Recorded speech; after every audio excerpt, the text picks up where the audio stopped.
नमस्कार, आप देख रहे हैं इंडिया न्यूज। आपके साथ मैं हूं चित्रा त्रिपाठी। शीना बोरा की मर्डर मिस्ट्री को सुलझाना मुंबई पुलिस के लिए एक बड़ी पहेली बना हुआ है। एक कत्ल के कई किरदारों पर पुलिस हाथ डाल चुकी है। कई किरदार सवालों के घेरे में हैं, लेकिन आए दिन इन किरदारों के बदलते बयान से मुंबई पुलिस परेशान है।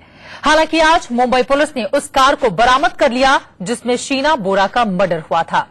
पुलिस ने शीना की मां इंद्राणी और भाई मिखाइल के नाखून और बालों के सैंपल भी डीएनए टेस्ट के लिए भेज दिए हैं। लेकिन बीच बहस में आज का सवाल है कि शीना मर्डर केस से जुड़े लोगों के बार बार बदलते बयान से कैसे निपटेगी पुलिस। आखिर शीना मर्डर केस की गुत्थी कैसे, केस से जुड़े लोगों के बार बार बदलते बयान से कैसे निपटेगी पुलिस। आखिर शीना मर्डर केस की गुत्थी कैसे सुलझेगी।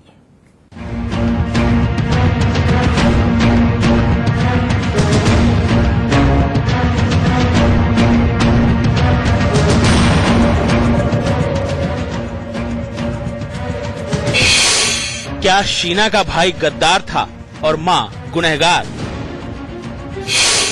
क्या मिखाइल अपनी बहन के कत्ल में डबल गेम खेल रहा था? क्या पीटर मुखर्जी मुंबई पुलिस को बरगला रहे हैं? क्या मुंबई पुलिस सच उगलवाने में नाकाम रही है? क्या मुंबई पुलिस इंद्राणी के जाल में उलझ गई है? शीना मर्डर केस की परतें जैसे जैसे खुल रही हैं, आरोपियों और गवाहों के बयानों के बूते रोजाना खुलासे हो रहे हैं, लेकिन वही बयान मुंबई पुलिस के लिए मकड़जाल बनते जा रहे हैं। शीना मर्डर केस में अब तक 4 लोगों ने यू टर्न लिया है। उसमें पहला नाम है पीटर मुखर्जी। अपनी ही बेटी की हत्या के आरोप में इंद्राणी मुखर्जी पुलिस के हत्थे चढ़ी तो मीडिया में पीटर का बयान आया। तब पीटर ने कहा था, इंद्राणी ने कभी नहीं बताया कि शीना उसकी बेटी है, वो हमेशा उसे अपनी सौतेली बहन बताती थी। मुंबई पुलिस ने इंद्राणी पर शिकंजा कसा। पड़ताल तेज हुई तो पीटर ने बयान बदला। कहा, मुझे राहुल ने एक बार कहा कि शीना इंद्राणी की बेटी है, बहन नहीं। शीना मुझे जीजू कहती थी। 2011 में एक शादी के दौरान शीना ने मुझसे कहा कि मेरा यकीन मानो, मैं इंद्राणी की बेटी हूँ। अंग्रेजी अखबार द टेलीग्राफ की एक रिपोर्ट के मुताबिक पीटर को इंद्राणी से शादी करते वक्त ही पता था कि शीना और मिखाइल उसके बच्चे हैं। शादी के कुछ दिन बाद दोनों ने इन बच्चों से गुवाहाटी के एक होटल में मुलाकात भी की थी। सवाल उठता है कि क्या पीटर सब कुछ जानते हैं? वो मुंबई पुलिस से क्या छिपाने की कोशिश कर रहे हैं? शीना मर्डर केस में बार बार बयान बदलने वाला दूसरा किरदार है शीना का सगा भाई मिखाइल बोरा। करीब 3 साल पुराना शीना मर्डर केस खुला तो मिखाइल ने पहले मीडिया को बताया कि वो आखिरी बार शीना से दिसंबर 2011 में मिला था। तब शीना अपने एक दोस्त की शादी के लिए गुवाहाटी आई थी। उसके मुताबिक इंद्राणी हमेशा यही कहती थी कि शीना अमेरिका में है, वो तुमसे बात नहीं करना चाहती। I asked her again and every she calls me. I asked her where is she. Starting she said she don't want to talk to right now. अंग्रेजी अखबार टाइम्स ऑफ इंडिया के हवाले से खबर कि मिखाइल ने मुंबई पुलिस को बताया कि 24 अप्रैल 2012 को शीना के मर्डर वाले दिन वो मुंबई में था। उसका ये भी दावा है कि इंद्राणी और संजीव ने मिलकर उसे भी मारने की कोशिश की थी। उधर अंग्रेजी अखबार टेलीग्राफ ने खुलासा किया है कि शीना की मौत के 13 दिन बाद मिखाइल ने शीना के ईमेल से रिलायंस कंपनी को इस्तीफे का लेटर भेजा था, जबकि पहले आरोप ये लगा था कि इस्तीफे का लेटर इंद्राणी ने भेजा था। अब आरोप ये है कि इंद्राणी के इशारे पर ही मिखाइल ने शीना के मकान मालिक को एग्रीमेंट रद्द करने का लेटर भेजा। 1 फरवरी 2014 को मिखाइल ने ही शीना के फेसबुक पेज पर इंद्राणी की फोटो पोस्ट की थी और शीना के कत्ल के बाद उसका लिंक्डइन प्रोफाइल भी मिखाइल ही अपडेट करता था। टेलीग्राफ ने यह भी लिखा है कि इंद्राणी मिखाइल को हर महीने 12,000 रुपए पॉकेट मनी देती थी। आरोप है कि मिखाइल ड्रग एडिक्ट था। इंद्राणी के आदेश को टालने पर वो पॉकेट मनी बंद करने की धमकी देती थी। अब सवाल उठ रहे हैं कि क्या मिखाइल डबल गेम खेल रहा है? क्या उसे शीना की हत्या के बारे में जानकारी थी? क्या उसने पैसों के लालच में इंद्राणी की मदद की? मिखाइल ने भी हमें कुछ पॉइंट्स दिए हैं, वो हम वेरीफाई कर रहे हैं। फर्दर इन्वेस्टिगेशन हमारी चल रही है।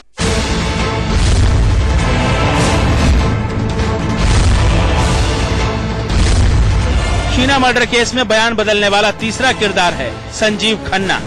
संजीव खन्ना पर इंद्राणी के साथ मिलकर शीना के मर्डर का आरोप है। संजीव ने पहले कहा था कि ड्राइवर और इंद्राणी ने जब शीना को कार में बैठाया तो मैं वहीं था, बाद में सो गया। जब मेरी नींद खुली तो देखा कि शीना की लाश मेरे बगल में पड़ी हुई थी। लेकिन इंद्राणी की गिरफ्तारी के एक दिन बाद 26 अगस्त को पुलिस ने संजीव खन्ना को गिरफ्तार किया तो संजीव ने बताया कि शीना की गला दबाकर हत्या करने और बाद में शव को जलाकर ठिकाने लगाने में वो भी शामिल था। जो तीसरा अक्यूज्ड है उसके इंटरोगेशन में उसने अपने रोल इस केस में उसने एक्सेप्ट किया है। टेलीग्राफ की एक रिपोर्ट के मुताबिक इंद्राणी ने संजीव खन्ना पर उत्पीड़न के कई केस दर्ज करवाकर उससे तलाक ले लिया था। अब सवाल उठता है कि खराब रिश्तों के बावजूद संजीव खन्ना इंद्राणी का साथ देने के लिए क्यों तैयार हुआ? क्या इंद्राणी ने उसे पैसे का लालच दिया था? क्या इंद्राणी और संजीव ने अपनी बेटी विधि का फ्यूचर सेट करने के लिए शीना की हत्या की? साल के इस सबसे बड़े मर्डर केस में शीना के बॉयफ्रेंड राहुल के बदलते बयान से भी पुलिस परेशान है। राहुल ने पहले कहा वो और शीना 6 साल तक साथ थे, बाद में यही बताया गया कि वो अमेरिका चली गई, उसने ब्रेकअप भी कर लिया। इसके बाद पुलिस की पूछताछ में राहुल ने बताया कि जिस दिन शीना का मर्डर हुआ उस दिन वो इंद्राणी से मिलने वर्ली जाने वाली थी। मैं ही उसे वहां ड्रॉप किया था। 2011 में शीना से सगाई भी हो चुकी थी। लेकिन मीडिया के सामने पहली बार जब मुंबई के पुलिस कमिश्नर आए तो कहा कि शीना का पासपोर्ट देहरादून से मिला है। सवाल ये उठता है कि राहुल जो बार बार कहता रहा कि शीना अमेरिका नहीं गई, पासपोर्ट उसके पास था, तो ये बात उसने पुलिस को पहले क्यों नहीं बताई? ऐसे में बीच बहस में आज का सबसे बड़ा मुद्दा है कि शीना मर्डर केस की गुत्थी कैसे सुलझेगी? बार बार बदलते बयान से कैसे निपटेगी पुलिस? मुंबई से राजेश कुमार और अभिषेक शर्मा के साथ ब्यूरो रिपोर्ट, इंडिया न्यूज। 2 सौतेले पिता, एक सगा भाई, एक बॉयफ्रेंड और पूरे मामले की मास्टरमाइंड मां। रिश्तों का एक ऐसा गड़बड़झाला ये सामने आया है जिसको लेकर सवाल बार बार यही खड़े हो रहे हैं कि बार बार बदलते बयानों से कैसे निपटेगी मुंबई पुलिस और तह तक कैसे पहुंचेगी मुंबई पुलिस। इसी पर बीच बहस की शुरुआत हम करेंगे। तमाम खास मेहमान इस वक्त हमारे साथ जुड़ चुके हैं, उनका परिचय आपसे करवा देती हूं। हमारे साथ सोशल एक्टिविस्ट शहजाद पूनावाला दिल्ली से जुड़ चुके हैं। Vasundhara P Masoodi senior advocate भी दिल्ली से हमारे साथ मौजूद हैं। के गौतम साहब रिटायर्ड पुलिस ऑफिसर हमारे साथ नोएडा स्टूडियो में हैं और डॉक्टर कपिल कक्कर साइकोलॉजिस्ट हमारे साथ इस वक्त नोएडा स्टूडियो में मौजूद हैं। लेकिन सबसे पहले के गौतम जी, मैं आपसे ही सवाल कर लेती हूं। वास्तव में इस पेज को सुलझा पाना बहुत मुश्किल है क्योंकि एक बार कुछ और बयान दिए जाते हैं और उसके ठीक अगले दिन बयान बदल जाते हैं, तो पुलिस निपटेगी कैसे? देखिए, बयान बदलना ये मानव स्वभाव है। जब आदमी को दिखाई देता है कि तुम्हें फांसी पर चढ़ने वाले हो, तुम आजीवन कारावास हो जाएगा, तो अपने बचाव में कुछ न कुछ थ्योरी बोलते हैं वो। लेकिन जब कन्फ्रंटेशन बाकी गवाहों से कराया जाता है, बाकी एक्यूज से कराया जाता है, तो आमने सामने फिर अल्टीमेटली वो सही बात सामने आ जाती है। तो इसमें कोई तकलीफ की बात नहीं है, ये हर केस में आमतौर से होता ही है। लेकिन इस केस में ऑलरेडी बहुत अच्छे सबूत हैं जी। इसमें सबसे बड़ा सबूत ये है कि अगर पुलिस की मौजूदगी में कोई एक्यूज कन्फेशन करता है तो उसकी कोई वैल्यू नहीं है, कोर्ट में एडमिसिबल नहीं है। लेकिन अगर वो कन्फेशन करता है एक्यूज और उसके साथ साथ वो पॉइंट आउट करके जाके बताता है कि यहाँ लाश को हमने जलाया था या लाश को हमने डिस्ट्रॉय किया था, तो वो फिर एडमिसिबल हो जाता है। और सेक्शन 27 है एविडेंस एक्ट का, उसके तहत वो कोर्ट उसको मानती है और वजन देती है और उस पर सजा हो सकती है। तो एक तो सबसे बड़ा जो सबूत है वो है पॉइंट आउट करके लाश की बरामदगी कराना। नंबर 2, आप देखें कि संजीव खन्ना कलकत्ता से आते हैं और बॉम्बे आते हैं मर्डर के लिए, तो उनका कॉल डिटेल कलकत्ता से बॉम्बे तक 24 अप्रैल का है। और उसके बाद ये चारों लोग, शीना को ड्राइवर लेता है, शीना का और ड्राइवर का कॉल डिटेल शीना के कार्यस्थल से जहां से उठाया गया है। बिल्कुल। उसके बाद ये चारों लोग कार में जब चलते हैं उसको मारने के लिए, तो शीना, ड्राइवर, खन्ना और इंद्राणी के कॉल डिटेल साथ साथ चल रहे हैं एक साथ। बिल्कुल। तो वो कंफर्मेशन होता है। बिल्कुल। मार के जब वापस आते हैं तो चारों एक घर में पहुंचते हैं, डेड बॉडी को वहां खड़ा करते हैं गैराज में कार में, तो वो भी कॉल डिटेल आ गए। अगले दिन 25 तारीख को फिर जब ये सब लोग जाते हैं तो कॉल डिटेल फिर साथ साथ चलते हैं 3 लोगों के, क्योंकि शीना मर चुकी थी, बिल्कुल। तो 3 के कॉल डिटेल वहां पहुंचते हैं है, पूरे रायगढ़, और रायगढ़ में उसी टावर पर इनकी मौजूदगी मालूम होती है, तीनों की, जहां डेड बॉडी को जलाया गया है। बिल्कुल। कितना बढ़िया सबूत है। उसके बाद जब ये लौटते तो हैं आपके कहने का मतलब है कि इसमें पुलिस को बहुत ज्यादा परेशानी नहीं होगी, मतलब सारी चीजें नहीं, परेशानी साफ-साफ जरूर है। बिल्कुल। देखो, मैं इसलिए क्योंकि कहना रिक्रिएशन के लिए मुंबई पुलिस फिर उस जगह पर जा रही है, इसमें मेहनत की बहुत जरूरत है, और मैं ये सुझाव भी देना चाहता हूं। वैसे मुझे खुशी है कि कम से कम बॉम्बे पुलिस इसमें बहुत एग्जर्ट कर रही है जी। लेकिन मैं ये कहना चाहता हूं कि सबूतों को इकट्ठा करते रहें, लेकिन किसी भी हालत में 90 डेज से पहले चार्जशीट दे दें। अगर चार्जशीट टाइम से नहीं दी गई तो ये सब बेल आउट हो जाएंगे। तो इसलिए अगर कुछ सबूत रह भी जाएं तो बाद में पेश किए जा सकते। और इतना ये हाई प्रोफाइल केस है, पूरे देश की निगाह लगी हुई है एक एक पल कि इस केस में किस किस तरह के अपडेट सामने आ रहे हैं। शहजाद, लेकिन मैं आपके पास आना चाहूंगी, पूरे विस्तार तरीके से हमें के गौतम साहब ने बता दी हैं इन चीजों को, लेकिन वास्तव में जब हम सामाजिक स्थिति के जरिए इस पूरे केस को देखें तो खुद को शर्म भी आती है। एक मां सवालों के घेरे में है, 2 सौतेले पिता सवालों के घेरे में है, एक बॉयफ्रेंड, जैसा कि आपसे पहले भी बात हो रही थी, आपने कहा कि उसने भी 3 साल तक ढूंढने की कोशिश नहीं की, एक भाई जो बार बार इस पूरे मामले पर झूठ बोल रहा है। ये समाज का कैसा बदलता हुआ चरित्र इस पूरे केस में आपको दिखाई दे रहा है? जी, देखिए, ये तो एक डिसफंक्शनल फैमिली का एक उदाहरण हमारे सामने पेश होकर आ रहा है कि किस प्रकार से शोहरत, दौलत और ऐसी मटेरियल चीजों की चाह में जो लोग हैं अपने रिश्तों को खोखला कर देते हैं, और अगर मंशा ठीक ना हो किसी भी रिश्ते में तो वो दीमक लग जाती है, और बाहर से चाहे जितनी भी चकाचौंध उसमें क्यों ना हो, अंदर से तो वो खोखला रहता है।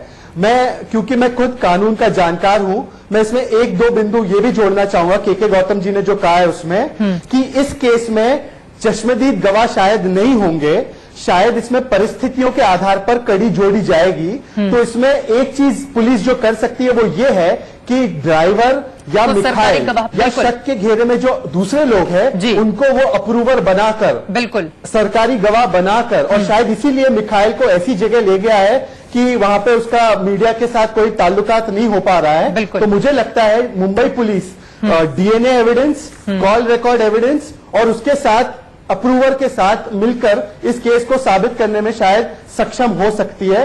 पर 2012 में जो लापरवाही इन्होंने बरती है, जब एक लाश मिली, पोस्टमार्टम नहीं किया गया, उसके लिए भी जवाबी और बिल्कुल जिम्मेदारी तय की जाएगी कि आखिर वहां पर गलती किसकी थी। इतना बड़ा ये केस और इसको इतने हल्के में लिया गया कि अब जाकर ये पूरा का पूरा मामला सामने आ रहा है। वसुंधरा, मैं आपसे जानना चाहूंगी, शहजाद ने जो बातें कही हैं, क्या वास्तव में वो इतनी आसान होंगी अगर केस को इसी तरह से हैंडल किया जाता है तो?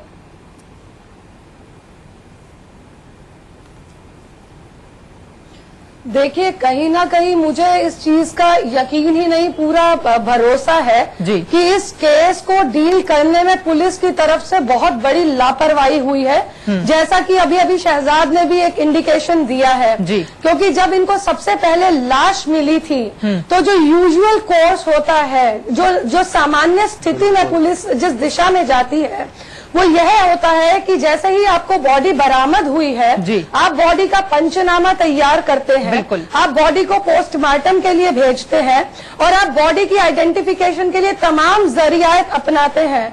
और यदि बॉडी आइडेंटिफाई नहीं हो पाती तो उसके बाद आप बॉडी को डिस्पोज करते हैं। परंतु उस स्थिति में आप बॉडी के कुछ सैंपल्स को अपने पास जरूर रखते हैं संभालने के लिए।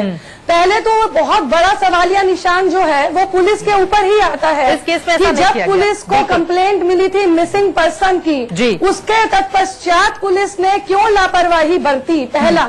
दूसरा, जब पुलिस को तुरंत बाद, उसी के ही बाद, क्योंकि ये बहुत क्रूशियल 2 बातें हैं। एक तो ये कि राहुल खुद कहता है कि मैंने तुरंत पुलिस को मिसिंग रिपोर्ट मैंने जाकर के दी।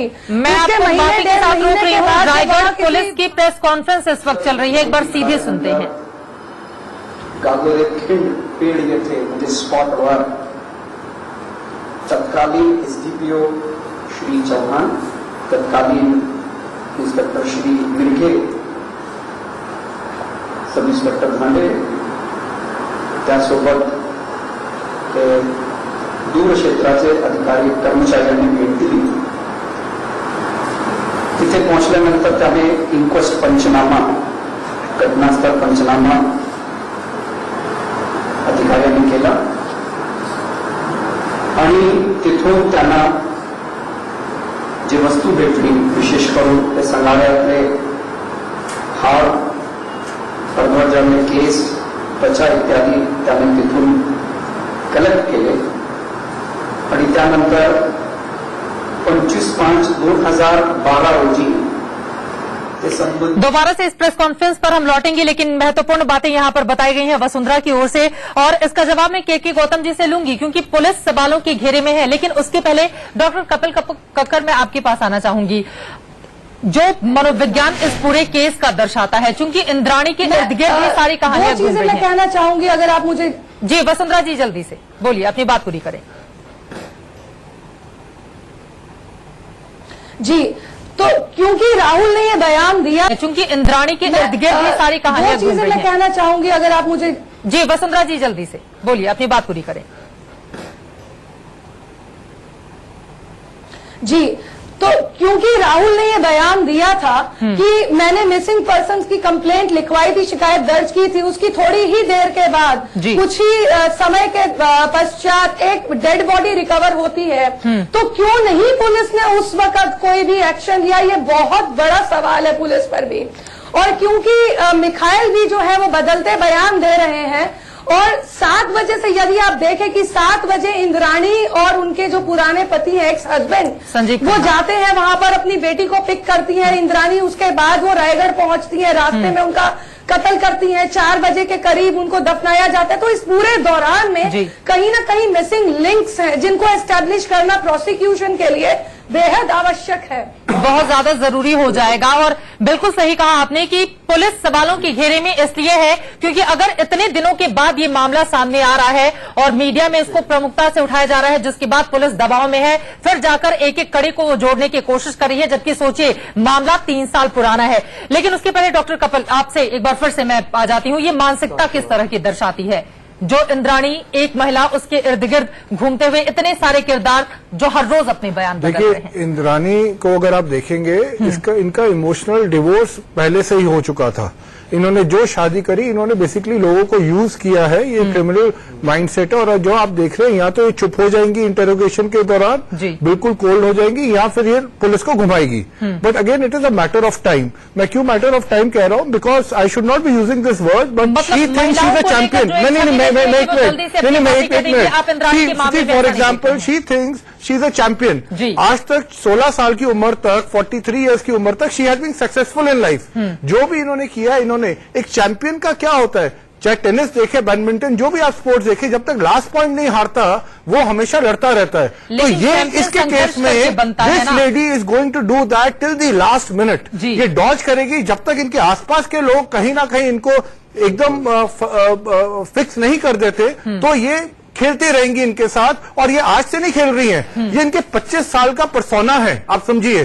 और ये इनके लिए खेलना कोई मुश्किल काम नहीं है। क्योंकि हम लोग 5वें पति है पीटर मुखर्जी, उन्होंने भी कहा है कि उन्होंने इस बात का जिक्र नहीं किया था कि अपने उनकी बेटी और this is a part of her personality now, it's a part of her persona now. She lives, she dreams, वो हर एक चीज। और जो आप कह रहे हैं ना, ये पैसे के पीछे, पैसा इनके ये पीछे शुरू से नहीं भागी है। जब इन्होंने आहिस्ता आहिस्ता हर पड़ाव पे देखा, इनको सफलता मिलती रही, एक रीइंफोर्समेंट। और ये अब इनकी जो लास्ट दाव है, ये पुलिस के साथ खेलेंगी।